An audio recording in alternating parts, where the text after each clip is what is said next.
നേരത്തെയൊക്കെ ഈ ട്രാഫിക് പോലീസിൻ്റെയിലൊക്കെ പല സാധനങ്ങളുണ്ട്. ഈ ട്രാഫിക് നിൽക്കുമ്പോൾ ഇപ്പോൾ റോഡിലോട്ട് ഇറങ്ങി, ഇപ്പോൾ എറണാകുളത്ത് ഈ പാലാരിവട്ടം, എടപ്പള്ളി ഈ ഭാഗത്തൊക്കെ ഇങ്ങനെ ട്രാഫിക് ബ്ലോക്ക് ഉണ്ടാകുമ്പോൾ യു ടേണിൻ്റെ അവിടെ പോലീസുകാർ നിൽക്കും.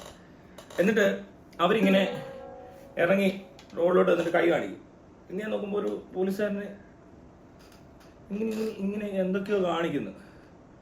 ഞാനോർത്തിന് ഇയാൾക്ക് എന്തെങ്കിലും പറ്റിയോ, അതോ നാടൻ കലാരൂപങ്ങൾ വല്ലതും പോലീസ് അവതരിപ്പിച്ച് ഫേസ്ബുക്കിൽ പേജിൽ പോസ്റ്റ് ചെയ്യാനുള്ള പരിപാടിയാണോ എന്നൊന്നും അറിയത്തില്ല. ഇവരുടെയൊക്കെ പേജ് ഉണ്ട്, അപ്പോൾ അതിനകത്തൊക്കെ ഇങ്ങനെ പോലീസുകാരുടെ കലാ പരിപാടികളൊക്കെ വരാറുണ്ട്.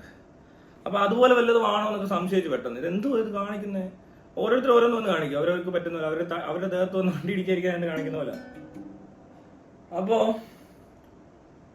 ഞാനിങ്ങനെ ആലോചിക്കുമായിരുന്നു, നേരത്തെ ഒരു സ്റ്റോപ്പ് എന്ന് പറഞ്ഞൊരു ബോർഡ് കാണാം, അതിങ്ങനെ കാണിച്ചുകൊണ്ട് അവർ ഇറങ്ങുന്നു പുറത്തോട്ട്, ഇങ്ങനെ കാണിക്കും. അപ്പോൾ എല്ലാവരും ആ സ്റ്റോപ്പ് ബോർഡ് കണ്ടു, അതിങ്ങനെ വീശി കാണിച്ചാലും കുഴപ്പമൊന്നുമില്ല. രാത്രിയാണെങ്കിൽ ആ റെഡ് ലൈറ്റ്, ഗ്രീൻ ലൈറ്റ്, ഇങ്ങനത്തെ സാധനങ്ങൾ പകലും വേണം, അല്ലെ ആ സാധനം വീശണം.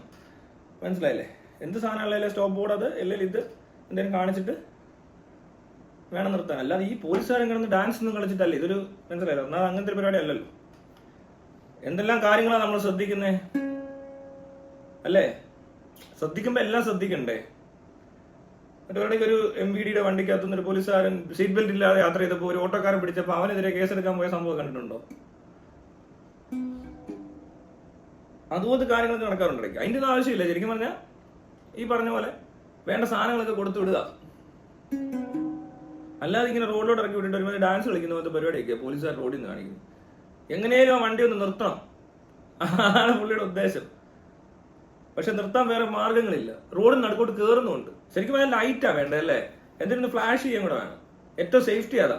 പെട്ടെന്ന് ഇങ്ങനെ കയറി വരുമ്പോൾ ഒരുത്തിന് അശ്രദ്ധ ഉണ്ട്, ആൾക്കാർക്ക് അശ്രദ്ധ ഉണ്ടല്ലോ, എല്ലാവർക്കും ഉണ്ടല്ലോ. ഇപ്പൊ ഇതൊരു പോലീസുകാർക്ക് എന്താ അശ്രദ്ധയില്ലേ? എന്ന് പറഞ്ഞ പോലെ സാധാരണക്കാർക്കും ഉണ്ട് അശ്രദ്ധ, എല്ലാ ടൈപ്പ് ആൾക്കാർക്കും അശ്രദ്ധ. ഡോക്ടർമാരുടെ അശ്രദ്ധ മൂലം എന്തെല്ലാം സംഭവിച്ചു എന്ന് പറഞ്ഞാൽ എന്തൊക്കെ പ്രശ്നങ്ങളാണ്. അശ്രദ്ധയുള്ള ഡോക്ടർമാരുണ്ട്. ചിലപ്പോൾ ചില സമയത്ത് മനുഷ്യനായതുകൊണ്ട് അശ്രദ്ധ ഉണ്ടാവും. റോബോട്ട് ആയാലുള്ള ഗുണം അതാണ്. റോബോട്ട് വന്നു കഴിഞ്ഞാൽ അശ്രദ്ധയില്ല, അതുകൊണ്ട് ഫെയിലിയേഴ്സിന് ചാൻസ് കുറവാണ്, ആക്യുറസി കൂടും, പിന്നെ ഫാസ്റ്റ് ആയിരിക്കും കുറച്ചുകൂടി, മനുഷ്യനേക്കാൾ സ്പീഡ് ഉണ്ടാവും. കാരണം മനുഷ്യനെ നിന്ന് മരവിച്ച് കുറച്ച് കഴിയുമ്പോഴത്തേന് സ്പീഡ് കുറയും, ആക്യുറസി കുറയും, അങ്ങനെയൊക്കെ പറ്റും സർജറി ടൈമിൽ. റോബോട്ടാണെങ്കിൽ അത് എത്ര നേരം നിന്നാലും കുഴപ്പമില്ല, നിൽക്കുമല്ലോ അത്. അപ്പൊ അതുകൊണ്ട് റോബോട്ട് വരുന്നത് വളരെ നല്ല കാര്യം തന്നെയാണ്.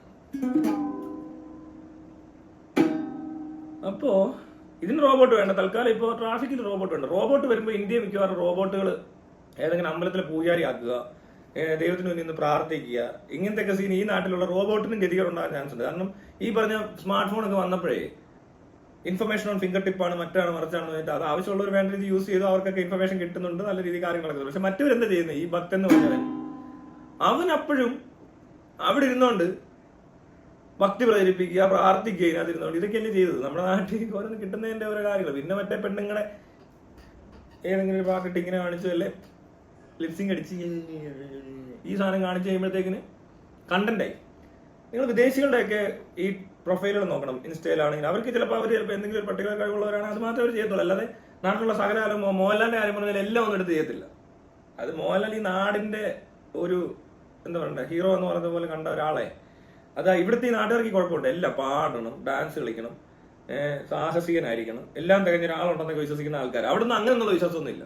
പ്രത്യേകിച്ച് ദൈവവിശ്വാസം ഇല്ലാത്തതുകൊണ്ട് അവിടെ ആ പ്രശ്നം ഉണ്ടാകത്തില്ല. എല്ലാം കൂടെ ഒരിടത്തോട്ട് കൊണ്ട് ഉണ്ടാക്കത്തില്ലായിരിക്കും. അവരവരുടെ കഴിവ് അവരോട് കാണിക്കുന്നു, നല്ല വൃത്തിക്ക് ചെയ്തുകൊണ്ടിരിക്കുന്നു, അവരത് മാത്രമേ ചെയ്യുന്നുള്ളൂ. ആവശ്യമില്ലാത്ത വേറെ പരിപാടിക്കൊന്നും പോകുന്നില്ല. ഞാനാണ് നിങ്ങൾ ശ്രദ്ധിച്ചിട്ടില്ലേ, ഞാൻ വേറെ പരിപാടിക്ക് ഞാൻ ഇതൊക്കെ എനിക്ക് പറ്റുന്നുള്ളൂ, ഞാൻ ഇതൊക്കെ ചെയ്തു, അത്രേ ഉള്ളൂ. വലിയ നിർബന്ധമൊന്നുമില്ല. അങ്ങനെ അവർ ഈ പേജുകളിൽ കയറി നോക്കണം വിദേശികളുടെ. അവിടെ അങ്ങനെ അത്രയും ഭയങ്കര ലൈക്ക് മില്യൺസ് ഓഫ് വ്യൂ, കാരണം അത്രയും മില്യൺ ആൾക്കാർ അവിടെ ഇല്ല. മനസ്സിലായി? അതാണ് മെയിൻ പ്രശ്നം.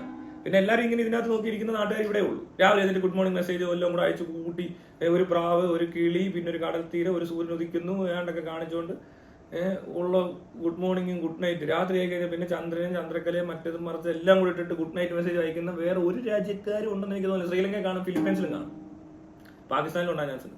ഇതുപോലത്തെ രാജ്യങ്ങളിലേ ഉള്ളൂ ഇത്രയും ആൾക്കാർ. അല്ലാത്തവരൊന്നും ഇങ്ങനെയൊന്നുള്ള പരിപാടി അവതരിപ്പിക്കുന്നവരല്ല. അതുകൊണ്ട് ഇന്ത്യൻസിനെ കൊണ്ട് വലിയ ബുദ്ധിമുട്ടാണ്. ഈ വാട്സപ്പിനൊക്കെ ജാമാവും. ചിലപ്പോൾ രാവിലെയൊക്കെ ഭയങ്കര കൺജഷനാണ് ഈ വാട്സപ്പ്.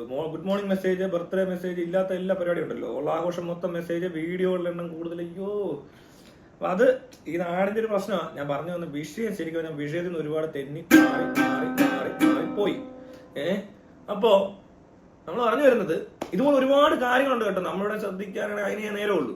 സത്യത്തില് ഈ നാട്ടിലെ ഗവൺമെന്റ് ഫെസിലിറ്റീസ് എല്ലാം അവിടുത്തെ ജീവനക്കാരെയും പോലീസിനെയും ഫയർഫോഴ്സിനെയും ഒക്കെ ശ്രദ്ധിച്ചു കഴിഞ്ഞാണല്ലോ ശരി നാട് നന്നാവും. അവരിറങ്ങി ഈ നാട്ടുകാരുടെ ഹെൽമെറ്റ് പിടിക്കുന്ന നേരത്ത് അവർ സ്വയം ഒന്ന് നന്നായി കഴിഞ്ഞാൽ അല്ലെങ്കിൽ അവർ ഉപയോഗിക്കുന്ന കാര്യങ്ങളിലൊക്കെ ഒരു വ്യത്യാസം വരുത്തി കഴിഞ്ഞാൽ ഇത്രയും ഇറങ്ങി അടക്കണ്ടേയും വരത്തില്ല, ഹെൽമെറ്റ് ഒന്നും പിടിക്കാതെ തന്നെ ആൾക്കാർ വെച്ചോളൂ എന്നാണ് എനിക്ക് തോന്നുന്നത്. അല്ല ശരിയല്ലേ? ഇവിടുത്തെ നിയമപാലനം എന്ന് പറഞ്ഞൊരു ഏരിയ, നിയമ സംരക്ഷണം എന്ന് പറഞ്ഞ സ്ഥലം, ഇതെല്ലാം ഭയങ്കര വീക്കല്ലേ? നിയമം പാലിക്കുന്നവരും ഇല്ല, നിയമം സംരക്ഷിക്കുന്നവരും ഇല്ല, എല്ലാം നിയമവിരുദ്ധരാ. ഒരു രീതി നോക്കിയാൽ ഏതൊരു പോലീസുകാരനും എത്രത്തോളം നിയമവിരുദ്ധ പ്രവർത്തനങ്ങൾ ഏർപ്പെട്ടുണ്ടാവും നമുക്ക് അറിയാൻ പറ്റത്തില്ല. മനസ്സിലായോ? എല്ലാ പോലീസുകാരെ പറ്റി അല്ല. എനിക്ക് തോന്നുന്നു ഭൂരിഭാഗം പോലീസുകാർ അങ്ങനെ തന്നെയാണ്. നിയമവിരുദ്ധ പ്രവർത്തനങ്ങളിൽ ഏർപ്പെടുന്ന ടൈപ്പ് ആളുകളാണ് കൂടുതൽ പോലീസുകാരിൽ ഉള്ളത്. അതിനകത്ത് കൈക്കൂലി മേടിക്കുന്നവർ കാണും, എൻ്റെ ഈ പറഞ്ഞ പോലെ സ്വാധീനം ഉപയോഗിച്ച് പലതും ചെയ്യുന്നവർ കാണും, കള്ളക്കേസിൽ കൊടുക്കുന്നവർ കാണും. മനസ്സിലായില്ലേ? പല താല്പര്യങ്ങൾ, രാഷ്ട്രീയ താല്പര്യം, അല്ല പിന്നെ വേറെ എന്തെങ്കിലും താല്പര്യമൊക്കെ വെച്ചിട്ട് ഒരു നിരപരാധിയെ കുറ്റവാളി ആക്കാൻ ശ്രമിക്കുന്നവർ കാണും. എന്തെല്ലാം പ്രശ്നം. ഏറ്റവും എന്താ പറയണ്ടേ, ഒരു തരത്തിലും നിയമവിരുദ്ധമായ ഒരു പ്രവർത്തനം നടത്താൻ പാടില്ലാത്ത ഒരു മനുഷ്യനായിരിക്കണം അയാൾ. അതല്ല ഇവിടുത്തെ ഏതോ തട്ടിപ്പ് നടത്തേണ്ട ഒരു മനുഷ്യനെ പിടിച്ച് പോലീസിൽ കയറ്റുന്നു, അയാൾ അവിടെ നിന്ന് തട്ടിപ്പ് നടത്തുന്നു എന്ന് പറയുന്ന പോലെയാണ്.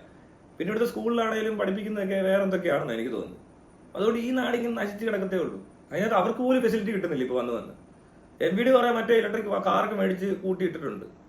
എന്താവോ എന്തോ ശമ്പളമൊക്കെ കൊടുക്കാനായിട്ട് ബീവറേജിൽ നിന്നും ഹെൽമെറ്റ് പിരിച്ചതിന്റെ ഒക്കെ കാശാണ് വേണ്ടത്. അതൊരു ഗതികേടാണ് ഈ നാട്ടിലെ. പിന്നെ പോലീസ് ഫോഴ്സിന് എണ്ണവും കുറവാണ്. പെട്ടെന്ന് വല്ല പ്രശ്നമൊക്കെ ഉണ്ടായ കേരളത്തിലെ മുഴുവൻ പോലീസ് ഒരിടത്ത് വന്നാലേ ആ ഏരിയ ആയിട്ട് ബന്ധപ്പെട്ട് അത്രയും പോപ്പുലേഷൻ വേണ്ടത്ര പോലീസ് ഇല്ല. അപ്പൊ എന്താണ് പറയേണ്ടത്? അവരുടെ ഈ സാധനങ്ങളും ഇല്ല. ആകെ ഉള്ളതാണ് ലാത്തി പോരാ. ഇപ്പൊ സാധാരണക്കാരിൽ ഇവിടെ കുറെ പേരുടെ തോക്കൊക്കെ ഉണ്ട്. സാധാരണക്കാരനല്ല, തെളിക്ക് വെളിവില്ലാത്തവന്റെ വരെ തോക്കൊക്കെ ഉണ്ട്. ബുദ്ധിയും ബോധവും ഇല്ലാത്ത മാനസിക പ്രശ്നമുള്ള ആൾക്കാരുടെ തോക്കുണ്ട്. ആ പോലീസിന്റെ തോക്കില്ല.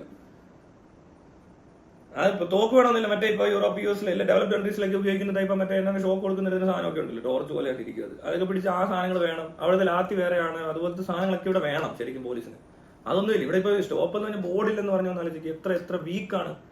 റോഡിൽ നടുക്ക് വന്നിരിക്കുന്ന കുറച്ച് പേരുടെ പോലീസ് കൊടുക്കാനില്ലെന്ന് പറഞ്ഞാൽ രാത്രി സമയങ്ങളിലാണ് നിൽക്കുന്നതെങ്കിൽ ആ ചുമന്ന ലൈറ്റ് തന്നെ കത്തിക്കണം, എന്നാലേ അത് കൃത്യമായിട്ട് കാണത്തുള്ളൂ. ഇത് ചുമ്മാതെ എന്തൊരു വൃത്തിയായിട്ട പരിപാടി അത്. ട്രാഫിക് സിസ്റ്റം പോക്കാ, പക്ഷെ അവിടെ വർക്ക് ചെയ്യുന്നവരെ കൂടെ ഒന്ന് താത്തി കെട്ടാതെ അല്ലേ? ഗതികേട് നോക്കിക്കോണേ, ഗതികേട്.